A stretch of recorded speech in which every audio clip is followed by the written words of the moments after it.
అమలుపై దేశవ్యాప్తంగా భిన్నాభిప్రాయాలు వ్యక్తమవుతున్నాయి. కొందరు సీఏఏకి మద్దతు ఇస్తుండగా మరికొందరు దేశంలో మత విద్వేషాలు రెచ్చగొట్టేలా సీఏఏ ఉందని విమర్శలు చేస్తున్నారు. అయితే సీఏఏ అమలుపై తమిళ స్టార్ హీరో టీవీకే పార్టీ అధ్యక్షుడు దళపతి విజయ్ స్పందించారు. ఏ చట్టాన్ని తమిళ వెట్రి కజకం పార్టీ పూర్తిగా వ్యతిరేకిస్తున్నట్లు ప్రకటించారు ఆయన. దేశంలోని కేరళ, తమిళనాడు వంటి కొన్ని రాష్ట్రాలు తమ రాష్ట్రాల్లో సీఏఏను ఎట్టి పరిస్థితుల్లో అమలు చేయబోమని తేల్చి చెప్పారు.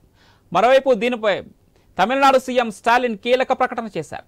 తమ ప్రభుత్వం తమిళనాడులో సీఏఏ చట్టాన్ని ఎట్టి పరిస్థితుల్లోనూ అమల్లోకి తీసుకురాదని అన్నారు. ఇది రాజ్యాంగ విరుద్ధం, వివక్షాపూరితమైందంటూ ఇండియన్ యూనియన్ ముస్లిం లీగ్ అభ్యంతరం వ్యక్తం చేసింది. దీని అమలుకు విరామం ఇవ్వాలంటూ సుప్రీంకోర్టును ఆశ్రయించింది.